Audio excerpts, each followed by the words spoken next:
Bonjour à tous, bienvenue sur notre quatrième 45 minutes de décryptage des fiches pédagogiques de la Haute Autorité de Santé. Nous sommes ensemble pendant 45 minutes pour parler de la fiche sur l'évaluation de la prise en charge des personnes vivant avec un handicap. Donc, vous êtes un petit peu plus de 40 inscrits pour ce webinaire de ce soir, qui sera animé par 3 personnes. Donc, moi-même, Noémie Thérien, à mes côtés, Antoine Biron. Bonjour à tous, donc Antoine Biron, chargé de mission à Calirel Santé, sur le sujet de la certification HS, et puis je pilote également la campagne régionale d'accès aux soins des personnes en situation de handicap. Et à distance, qui sera là notamment pour gérer le chat et nous remonter vos questions, Patricia Pavageau, qui peut désactiver son micro, Patricia. Je suis Patricia Pavageau, chargée de mission spécifiquement sur les événements indésirables associés aux soins sur Calirel Santé. Merci, Patricia. Alors, pour ce 45 minutes de décryptage, les principes ils sont les mêmes que ceux précédemment, si vous avez pu participer à nos dernières rencontres. L'idée, c'est de vous proposer un temps web d'une durée relativement courte, donc comme son nom l'indique, 45 minutes.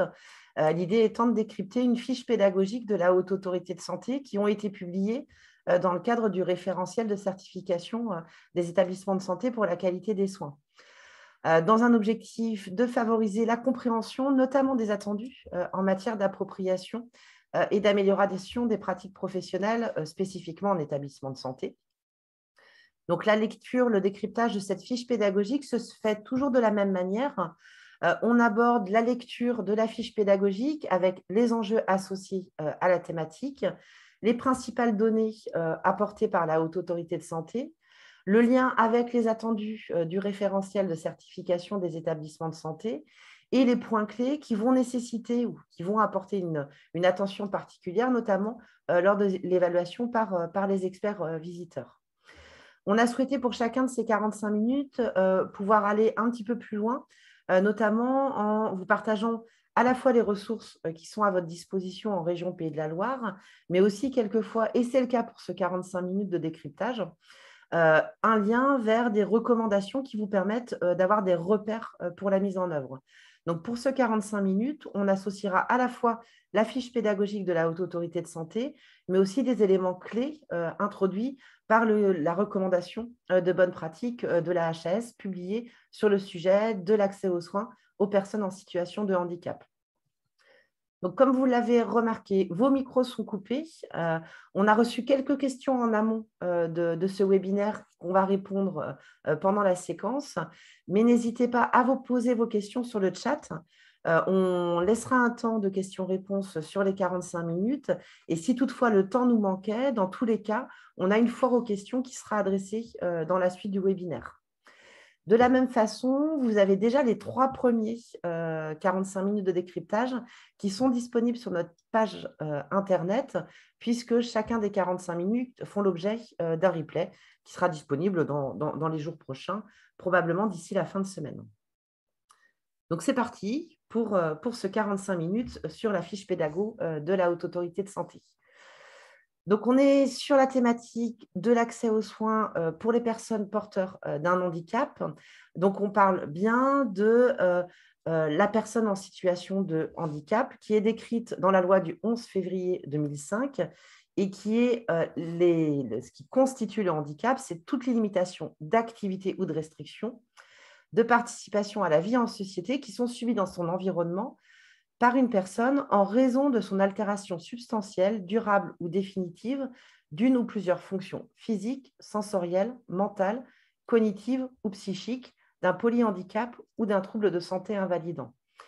Donc, ce qui veut dire que la notion de handicap, elle est vraiment sous toutes les formes de handicap et qu'on est bien sur un périmètre qui concerne l'accès au parcours ordinaire des soins par une personne en situation de handicap.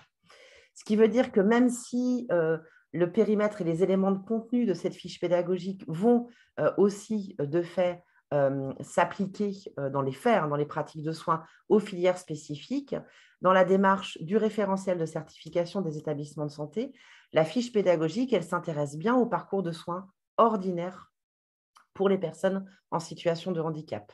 Donc, on est sur les soins courants de toute nature, hein, les soins somatiques ou psychiques qui sont dispensés auprès des personnes en situation de handicap. Dans tous les cas, on ne rentre pas dans les spécificités qui peuvent s'attacher au traitement d'une déficience qui peuvent être à l'origine du handicap.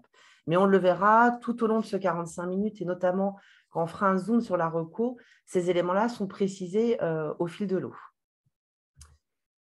Alors, les enjeux autour de cette thématique, les enjeux nationaux, ils sont forts.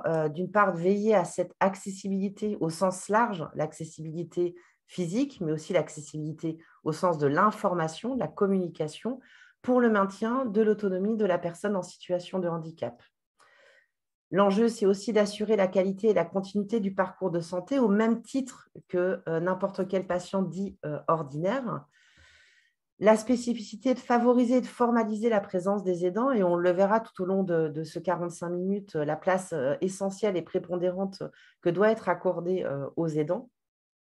Et puis l'enjeu de former les professionnels à la connaissance du handicap.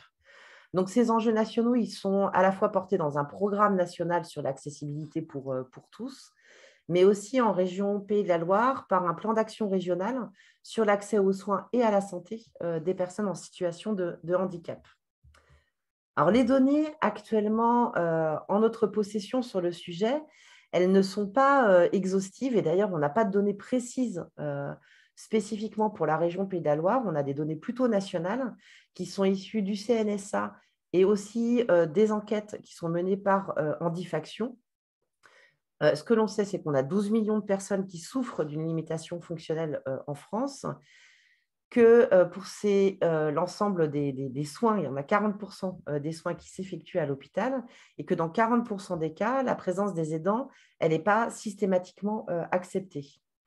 Et que pour 74% des personnes qui vivent avec un handicap, la prise en compte de la douleur n'est pas systématiquement réalisée. Donc, à la fois sur ces principales données actuelles, elles sont reportées aussi en région Pays de la Loire dans le plan d'action régional d'accès aux soins et à la santé des personnes en situation de handicap. Et des données qui sont aussi remontées par le questionnaire Handifaction porté sur le plan national.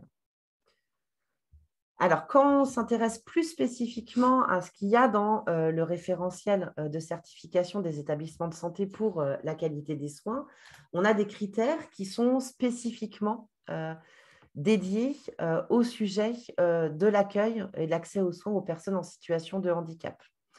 Alors, juste pour mémoire, les critères du manuel, ils sont identifiés à 3 niveaux. On a ce qu'on appelle les critères standards, c'est-à-dire les attendus classiques du référentiel de certification. On a les critères dits impératifs, donc là qui ne concernent pas les critères qui sont nommés spécifiquement sur cette fiche pédagogique. Ce sont les critères pour lesquels la HAS considère qu'il n'est pas possible de les atteindre complètement. Et puis, on a des critères qui sont plutôt dits d'impulsion, où ce sont des critères qui sont sur des sujets un petit peu plus porteurs. On l'a vu sur les précédentes fiches pédagogiques, on a ce type de critères sur des thématiques, on va dire, plus porteuses. Donc, on a au sein de cette fiche pédagogique un lien avec les critères en lien avec le pilotage pour assurer un accueil et une accessibilité, qui sont les critères 3.207 et 3.208, et un certain nombre de critères en lien avec les actions d'accompagnement des personnes en situation de handicap, notamment les critères autour du développement de la prévention, de favoriser le maintien de l'autonomie, développer les modalités d'évaluation adaptées de la douleur, l'association du proche aidant dans la mise en œuvre du projet de soins et la mise en place aux urgences d'une prise en charge adaptée.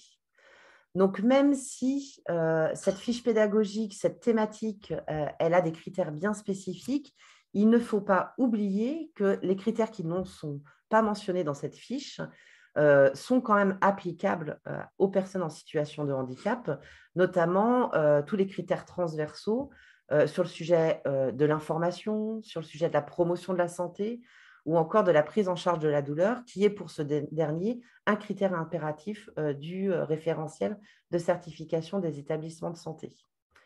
Donc, bien entendu, là, on zoome sur une attention particulière pour les personnes en situation de handicap, Mais les autres critères applicables à tout autre patient sont bien entendu dans les mêmes conditions applicables au parcours de soins des personnes en situation de handicap. Donc, je vais tout de suite laisser la parole à Antoine qui va faire un décryptage critère par critère des attendus de cette fiche pédagogique. Merci Noémie pour ces éléments de contexte d'enjeux nationaux et des principales données sur les personnes en situation de handicap. Donc, parlons maintenant de cette fameuse fiche pédagogique évaluation de la prise en charge des personnes vivant avec un handicap. Donc, cette fiche est composée de 6 blocs. Donc, on va commencer par le premier, assurer aux patients vivant avec un handicap la qualité de l'accueil et de l'accessibilité de l'établissement. Donc, l'objectif est donc de maintenir l'autonomie du patient et de lui garantir un accès équitable au système de santé. Des mesures particulières doivent donc être prises par l'établissement, et notamment la gouvernance, puisque, comme le disait Noémie, sur ce premier bloc, celui-ci est plutôt identifié pilotage. Donc, 3 points sont à souligner sur ce premier bloc. Donc, l'accès à l'information, que l'on va voir maintenant, et ensuite, on verra l'accès à l'établissement et puis l'accès aux soins. Donc, si on détaille ce premier point d'accès à l'information, les préconisations que l'on retrouve dans la fiche pédagogique, c'est que chaque établissement puisse identifier un référent handicap ou une unité spécialisée, le but étant d'avoir une personne ressource et disponible pour justement pouvoir répondre à toutes les questions que pourrait se poser la personne qui vient en clinique ou à l'hôpital. Autre possibilité de préconisation, c'est que chaque établissement propose un numéro de téléphone unique et dédié. Cela permet de faciliter l'information afin que le patient puisse joindre directement les équipes qui vont le prendre en charge par la suite. Et puis enfin, sur l'accès à l'information, ne pas oublier d'adapter son site internet et les documents de communication, l'ensemble de ces supports et les objets de communication, comme par exemple le livret d'accueil, les fiches d'information ou les plans d'accès, en utilisant des couleurs contrastantes, des pictogrammes et pourquoi pas non plus la méthode Falk, facile à lire et à comprendre. Donc ça, c'était le premier point sur l'accès à l'information. Ensuite, sur la partie accès à l'établissement, ce que propose la fiche pédagogique, c'est que les établissements respectent les obligations légales et réglementaires, des parkings accessibles, des différentes rampes d'accès pour accéder aux différents niveaux de l'établissement, des ascenseurs en nombre suffisant et adaptés au niveau notamment de la taille. Ce qu'on entend par rendre l'établissement disponible, en fait, c'est lever les différentes barrières qui entravent l'accès aux lieux et aux différents services. Ensuite, ce que peut faire l'établissement pour améliorer l'accessibilité à son établissement, c'est prévoir des espaces d'attente adaptés, des chambres équipées, des matériels spécialisés, et puis également des modalités de communication qui sont adaptées. Et enfin, un petit point de vigilance, notamment pour les patients atteints de troubles psychiques ou des troubles du comportement, c'est de proposer à ce qu'ils soient accompagnés par leur infirmier référent s'ils viennent d'établissements sanitaires ou médico-sociaux, ou qu'ils puissent se faire accompagner par des aidants proches ou entourage, puisque les personnes atteintes de troubles psychiques ou de comportement peuvent être déstabilisées s'ils se retrouvent dans un environnement qui n'est pas habituel pour eux. Donc, le but de tout ça, de rendre l'accès à cet établissement, c'est d'assurer vraiment une accessibilité effective des équipements et des services à tous les patients, quel que soit leur handicap. Le troisième point pour maintenir l'autonomie et garantir un accès équitable à tous, c'est l'accès aux soins. Ce qu'on retrouve dans la fiche pédago, c'est d'adapter la signalétique donc aux différents types d'handicap, quels qu'ils soient, avec un fléchage adapté, des plans interactifs, des couleurs contrastantes, comme je disais tout à l'heure, des pictogrammes, et puis également d'utiliser au maximum la méthode Falk, facile à lire et à comprendre. Ensuite, d'adapter le matériel, donc des tables d'examen à hauteur variable, des guichets à hauteur adaptée, ou fauteuil roulant notamment. Et tout ce premier bloc peut se retrouver dans le dispositif handisoin que les établissements mettent en place dans leurs différents services. Le deuxième bloc concerne les actions de prévention en santé pour le patient vivant avec un handicap. Et en fait, l'intérêt, c'est de pouvoir profiter de cette prise en charge quand le patient vient en clinique ou à l'hôpital pour l'accompagner dans des actions de santé et de prévention qui sont non liées au motif d'hospitalisation. Donc, ça peut être par exemple d'identifier des carences ou des besoins en soins préventifs complémentaires. Donc, voir avec le patient s'il n'aurait pas des problèmes d'audition, des problèmes de vision, des problèmes de surpoids, des problèmes d'addiction, d'hygiène bucco-dentaire. Donc, c'est l'occasion de faire avec lui un bilan complet en soins préventifs et complémentaires. De proposer également des actions d'information, des actions éducatives, de conseil, d'éducation thérapeutique du patient, adaptée à sa pathologie. Et puis, une fois que l'équipe a fait ce diagnostic, c'est d'en informer l'entourage pour qu'il puisse prendre la suite, et les structures d'aval, si l'établissement était avant hospitalisé dans un autre établissement sanitaire ou en structure médico-sociale, et pour que justement, que ce soit l'entourage ou les structures d'aval, puissent mettre en place les actions si besoin, et les actions de suivi également. Le troisième point de cette fiche pédago, c'est favoriser le maintien de l'autonomie du patient vivant avec un handicap. Chaque professionnel, le but, c'est que chaque professionnel puisse préserver l'autonomie du patient dans ses activités de vie quotidienne, puisque une perte d'autonomie peut être due à plusieurs facteurs qui sont intriqués, donc soit des facteurs liés au patient, donc par rapport à sa pathologie ou à son état de santé, ou ça peut être aussi des facteurs qui sont liés aux modalités de prise de soins ou à l'environnement hospitalier.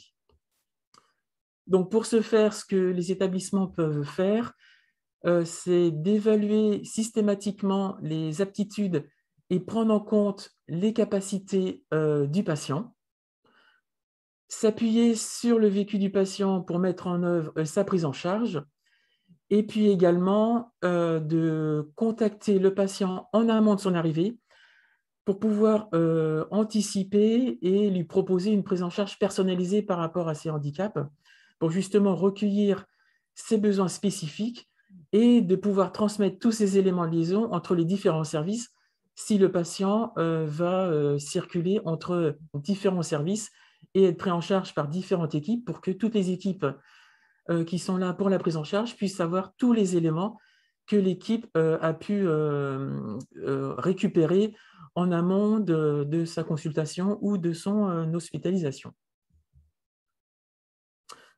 Voilà, donc c'est la personnalisation de la prise en charge en adaptant les moyens et les matériels nécessaires, puisque en amont, il y aura eu un contact, donc du coup, l'équipe qui va l'accueillir va pouvoir voir s'il y a besoin d'une table d'examen adaptée, s'il y a besoin d'avoir une bande magnétique spécifique pour pouvoir mieux communiquer avec le patient, etc. Donc que tout soit nécessaire et que son handicap soit justement plus un handicap dans sa prise en charge pour laquelle il venait. Voilà, que ce soit secondaire dans cette prise en charge.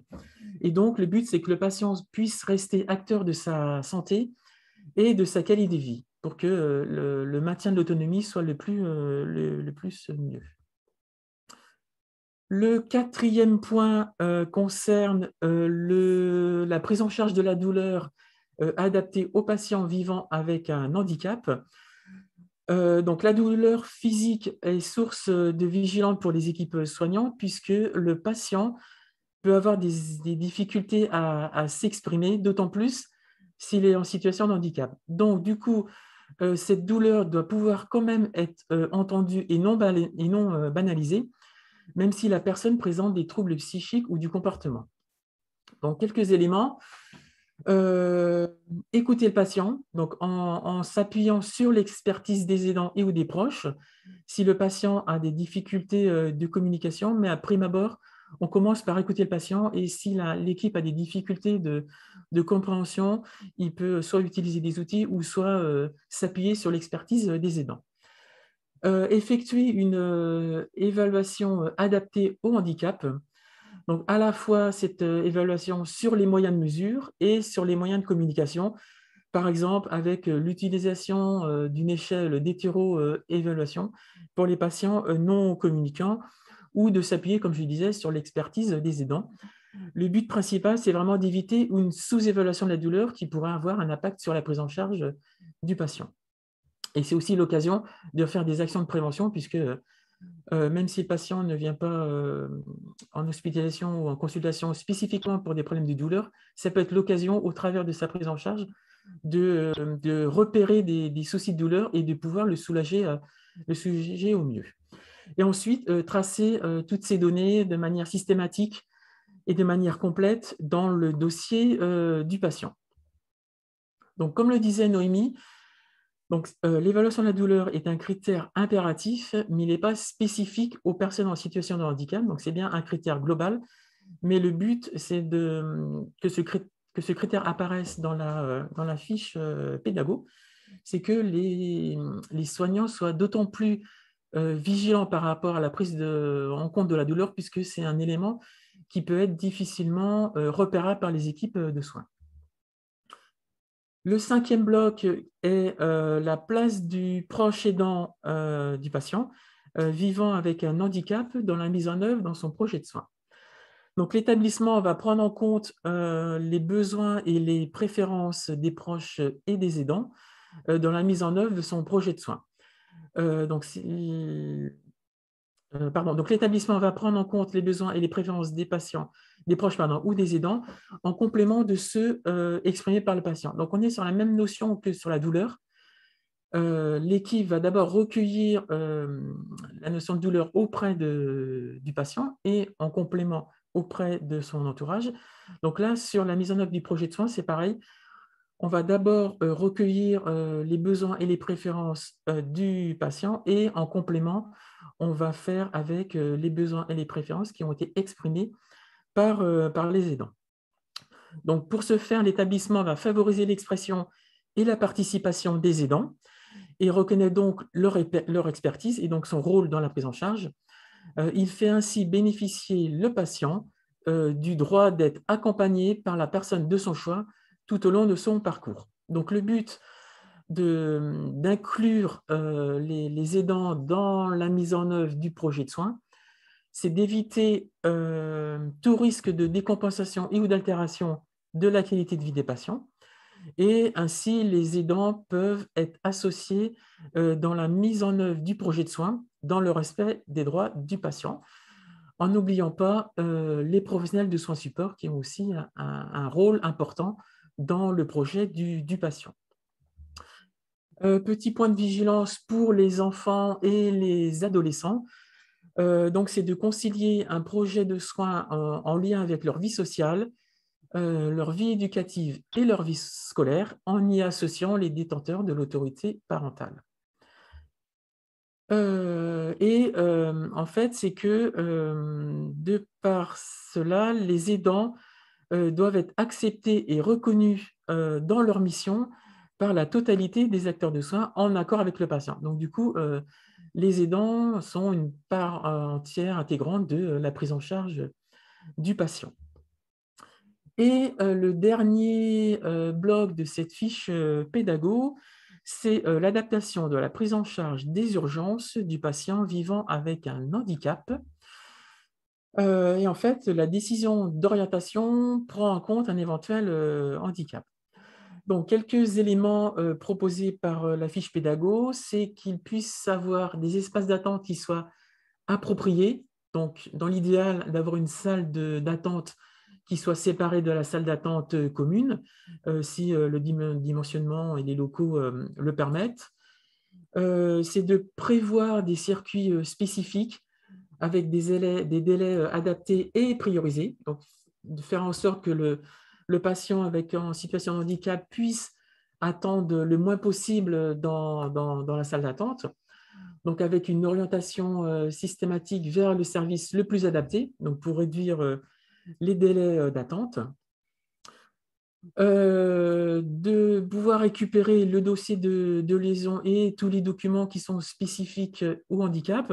Ça va permettre de personnaliser la prise en charge du patient et de faciliter cette prise en charge pour l'aiguiller et faire la prise en charge le plus adaptée possible. Et enfin, d'associer l'expertise du patient et l'aidant, donc solliciter l'aidant afin de compléter et de contribuer à l'explication de ses habitudes de vie et à la pathologie du patient vivant avec un handicap. Donc, en fait, ce qu'on peut retrouver au travers de cette fiche pédago, c'est que l'équipe soignante ne va pas faire à la place du patient en situation de handicap, mais l'équipe soignante va bien prendre en compte l'expertise du patient, va prendre en compte son vécu. Si ce n'est pas possible pour des soucis de communication, de s'appuyer sur l'entourage, le proche, l'aidant justement, parce que lui aussi a une expertise et a des choses à dire par rapport aux besoins et aux exigences du patient. Donc, ce n'est pas à faire à la place d'eux, mais c'est faire avec le patient en situation de handicap pour personnaliser au maximum sa prise en charge due justement à cette situation de handicap. Donc voilà sur la fiche pédagogique et les différents blocs et les recommandations qu'on a pu en tirer de la fiche pédagogique et également du manuel de certification par rapport aux critères que Noémie vous a présenté tout à l'heure. Donc je passe la parole à Noémie qui va continuer sur la deuxième partie du 45 minutes. Merci Antoine. Donc effectivement, ce que vient de vous présenter Antoine, c'est les éléments. C'est des éléments que les experts, excusez-nous, c'est des éléments que les experts visiteurs vont regarder plus spécifiquement lorsqu'ils vont procéder à leur visite en établissement de santé. Donc, la façon dont ils vont regarder ces éléments, ça va être à partir de la méthode des traceurs. Donc, ils vont mobiliser les méthodes de patient traceur, de parcours traceur et d'audit processus, enfin de rencontres avec notamment le pilotage. Ce qui veut dire que derrière ce que vient de présenter Antoine, on est bien sur les résultats, en fait, qui va être effectif sur l'accompagnement et la prise en charge des personnes en situation de handicap, mais ça nécessite en amont une organisation et une structuration à l'échelle de l'établissement. Et ces éléments-là, bien qu'ils soient, on va dire, implicites dans la fiche pédagogique, ils nécessitent quand même pour l'organisation au sein de la structure de se poser la question, quelque part, d'une checklist organisationnelle sur le plan de la structuration, de l'accompagnement des équipes et des organisations et des pratiques professionnelles autour de l'accueil, de l'accompagnement et de l'organisation des soins en établissement de santé, notamment pour les personnes en situation de handicap. La Haute Autorité de Santé a publié en juillet 2017 un guide d'amélioration des pratiques professionnelles qui a pour objectif de donner des repères pour améliorer l'organisation et les pratiques professionnelles, notamment à l'accueil des personnes en situation de handicap en établissement de santé. Donc, on va sur les notions d'accessibilité, en termes de locaux, mais aussi d'information, d'accès aux soins et d'intégration de l'expérience du patient en tant que personne en situation de handicap et des aidants. Donc, ce guide, il est sur le même périmètre que la fiche pédagogique. On est bien sur les soins courants de toute nature, somatiques, psychiques, des personnes en situation de handicap. Et les préconisations qui sont au sein de ce guide ne concernent pas les spécificités des traitements d'une déficience à l'origine d'un handicap. En tout cas, ce guide, il nous a semblé important de vous le partager parce qu'il intègre vraiment des repères intéressants pour intégrer dans l'organisation et dans les pratiques professionnelles des éléments structurants sur les démarches d'amélioration de l'accès aux soins aux personnes en situation de handicap. Donc, ce guide, il a deux grands, on va dire, deux grands fils conducteurs. un qui, bien entendu, aborde le respect des droits de la personne en situation de handicap, notamment le sujet de l'information et le consentement du patient et le développement de son autonomie. Le deuxième grand principe, c'est que les patients en situation de handicap, ils doivent bénéficier d'un accès à des soins de qualité au même titre que tout autre patient. Et ce fil conducteur, il se traduit dans le guide par un certain nombre de repères organisationnels et de pratiques professionnelles pour faciliter la prise en compte de la singularité de la personne en situation de handicap. Je vais prendre le temps de détailler des éléments très opérationnels autour de ce guide. C'est un guide qui reprend 5 grands objectifs. Je vous propose juste de visionner une courte vidéo de 90 secondes sur cette recommandation de la Haute Autorité de Santé.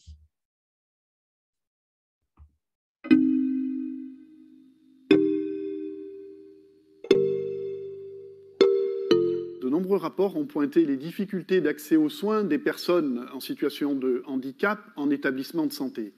L'HAS nous propose des recommandations. Parlons-en.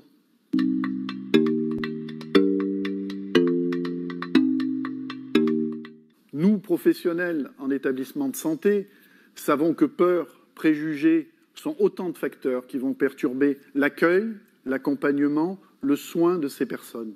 Il nous faut nous appuyer sur l'expertise des personnes en situation de handicap, des familles et des associations. Sensibiliser nos équipes et former les agents concernés. Enfin, identifier un référent handicap ou une équipe spécialisée au sein de l'établissement, éventuellement mutualisée.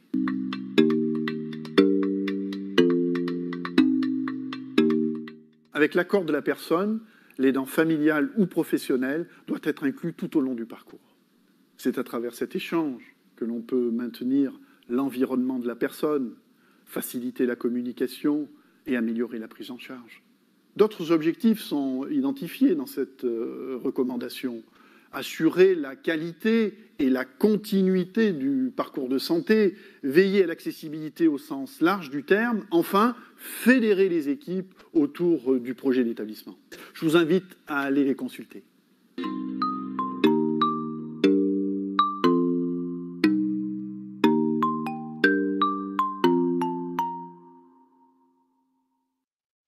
Alors, avant de les consulter, je vous propose de reprendre ces 5 objectifs et de pouvoir détailler un petit peu plus les éléments qui vous permettent d'intégrer dans les organisations cette recommandation de bonne pratique. Alors, le premier objectif, il est d'assurer la qualité et la continuité des soins. Notamment, ça a été abordé par Antoine. C'est des éléments qui seront regardés par les experts visiteurs. Et la recommandation, elle préconise d'avoir une information facilitée, notamment par la mobilisation d'outils type facile à lire et à comprendre, qui permettent aux personnes en situation de handicap de pouvoir avoir accès à une information accessible et compréhensible. Assurer la qualité et la continuité des soins aussi en organisant des recueils sur des besoins spécifiques qui peuvent, le cas échéant, entraîner une organisation optimale en amont du parcours d'accueil de la personne au sein de l'établissement. Il est préconisé aussi de mettre en place des documents de liaison ou toute autre modalité qui permettent d'assurer le lien entre l'établissement de santé et la vie de la personne en situation de handicap au travers son médecin généraliste à domicile ou encore la structure sociale ou médico-sociale. Et comme ça a été cité, de pouvoir avoir un référent handicap ou un collectif identifié qui puisse être référent et ressource au sein de l'établissement pour l'accueil des personnes en situation de handicap. Et puis le dernier volet, c'est les éléments de préparation à la sortie qui permettent aussi de faire le lien sur le parcours de santé de la personne en situation de handicap. Le deuxième objectif, c'est de veiller à l'accessibilité au sens large. Donc, bien entendu, l'accessibilité des locaux, qui est bien détaillée dans la fiche pédagogique de la Haute Autorité de Santé, des équipements et des services, mais aussi l'accessibilité de l'information, tant au niveau de la signalétique qu'au niveau de l'information du patient. C'est là où la place de l'aidant peut être un élément facilitant, notamment pour faciliter l'accès à l'information de la personne en situation de handicap. Ce qui constitue le troisième objectif de cette recommandation, de favoriser, oui, mais surtout de formaliser la place de l'aidant dans les parcours de soins des personnes en situation de handicap au sein des établissements. Alors, bien entendu, le préalable, c'est l'accord du patient, mais de pouvoir faciliter son accueil, sa présence et ses modalités de participation. Donc, pour favoriser et formaliser la place de l'aidant, ça nécessite une sensibilisation, une acculturation au sujet des professionnels de santé de l'établissement. Ce qui constitue le quatrième objectif de cette recommandation, c'est d'accompagner le changement des représentations et de développer les compétences nécessaires en interne. Donc, ce qui est préconisé au sein de cette recommandation, c'est d'avoir deux niveaux d'accompagnement. Un premier niveau de sensibilisation de l'ensemble du personnel, quelle que soit sa place dans l'établissement, administratif, professionnel d'accompagnement, du social, médico-technique et professionnel de santé, et de réserver ou de centrer un cycle de formation, un appui au travers de la formation à une cible professionnelle plus restreinte qui va être identifiée pour accompagner ces parcours. Un élément, c'est pour changer les représentations et développer les compétences nécessaires. La recommandation, elle insiste beaucoup sur le fait de s'appuyer notamment pour la sensibilisation, la formation, mais aussi l'évolution des organisations sur l'expérience des personnes en situation de handicap, comme par exemple co-construire et co-animer des temps de sensibilisation ou des temps de formation avec des personnes en situation de handicap qui vont permettre d'apporter leur savoir d'expérience de leur parcours et aussi casser les représentations des professionnels sur le sujet. Et puis changer les représentations et développer les compétences nécessaires en interne avec une préconisation socle, c'est de pouvoir avoir au sein des établissements un référent handicap ou une équipe spécialisée, donc à l'échelle d'un établissement ou d'un groupement d'établissements. La recommandation préconise aussi de pouvoir mutualiser des compétences et des ressources inter-établissements. Le cinquième et dernier objectif, c'est de fédérer les équipes autour du projet du changement avec un portage de la direction et de l'équipe médico-soignante avec un engagement explicite. Explicite, ça veut dire qu'on va le retrouver au travers des priorités institutionnelles de l'établissement avec une équipe de pilotage pluriprofessionnelle et intégrant les représentants des usagers pour porter le sujet de l'accès aux soins aux personnes en situation de handicap au sein des établissements. Donc, de la même façon, cette équipe de pilotage, elle peut être propre à un établissement ou elle peut être aussi pensée à l'échelle d'un groupement d'établissements et pas pour gêner le parcours du patient, des personnes en situation, du patient porteur d'un handicap. Cette recommandation, elle finit par un point essentiel, c'est la mise en place de conventions de partenariat, notamment avec les acteurs sociaux et médico-sociaux du territoire, notamment pour faciliter à la fois l'interconnaissance des structures existantes et de faciliter le parcours et les interfaces de parcours pour les patients entre l'accompagnement social, la vie dans une structure médico-sociale et les soins pour lesquels va bénéficier le patient lors de son passage en établissement de santé.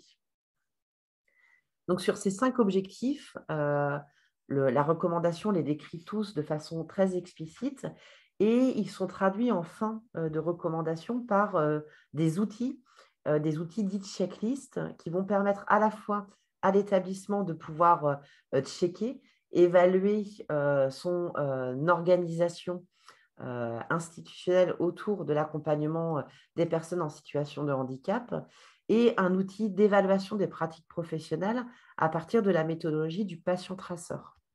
Donc, je vais laisser tout de suite la parole à Antoine qui va vous présenter la ressource qu'on vous propose en région Pays de la Loire à partir de cette recommandation et qui va vous permettre à la fois de vous poser la question institutionnelle, des pratiques professionnelles, mais aussi du recueil de l'expérience des personnes en situation de handicap.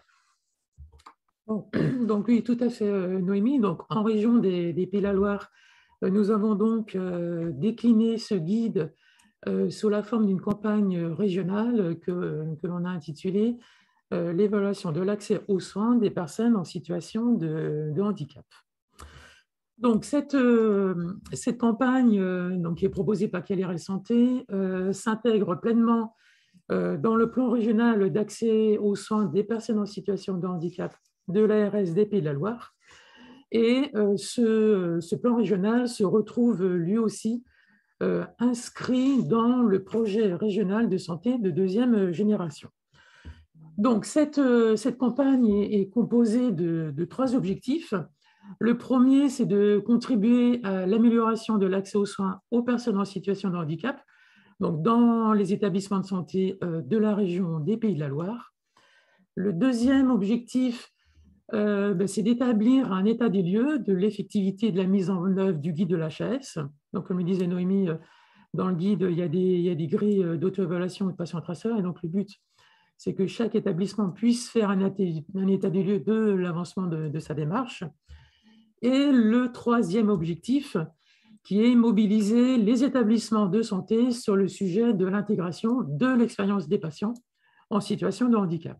Donc, ce dernier objectif, relatif à l'expérience patient, n'apparaît pas en fait en tant que tel dans le guide que vous a présenté Noémie à l'instant, puisque le guide est sorti en 2017 et cette notion d'expérience patient était dans les prémices, dans les cartons de la HS à partir de cette date-là. Donc, c'était un peu tôt pour qu'un chapitre à part entière soit intégré dans le guide de la Haute Autorité de Santé.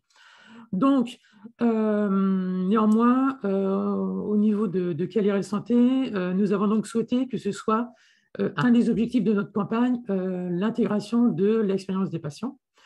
Et en effet, l'expérience patient, la place du patient dans sa prise en charge et son engagement dans ses soins est un sujet d'actualité à juste titre dans les démarches de qualité et de sécurité des soins. Donc, quelles sont les grandes lignes de cette campagne d'évaluation? Donc, la campagne est composée de 3 fenêtres et pour chacune d'elles, nous mettons à disposition des établissements, des ressources et des outils. Donc, une partie se retrouve dans le guide de la Haute Autorité de Santé et l'autre partie, on a complété et enrichi les outils proposés par la HAS. Donc, la première fenêtre, c'est ce qu'on appelle le diagnostic organisationnel qui est réalisé avec une grille d'auto-évaluation managériale et qui a à faire une fois pour l'ensemble de l'établissement. Et cette grille d'auto-évaluation managériale est plutôt à destination de la gouvernance à la fois administrative, médicale et soignante, mais aussi en impliquant les représentants du SAGI, puisqu'ils ont tout à fait leur part dans cette campagne. La deuxième fenêtre est une évaluation des pratiques professionnelles. Donc, cette fenêtre est mise en œuvre avec des grilles patient-traceur versant équipe et versant patient. Et ces grilles sont mises en œuvre avec les professionnels de terrain et les patients. Et enfin, la troisième fenêtre, qui est le recueil de l'expérience de l'usager. On propose comme méthode de recueil de cette expérience l'utilisation de la méthode empathie ou la méthode shadowing en anglais. En 2-3 mots, c'est une personne va suivre le patient dans son ombre et va noter tous les faits et gestes et l'interaction qu'il a avec l'équipe soignante ou l'équipe administrative. Et cette fenêtre est exclusivement, on va dire, destinée aux patients.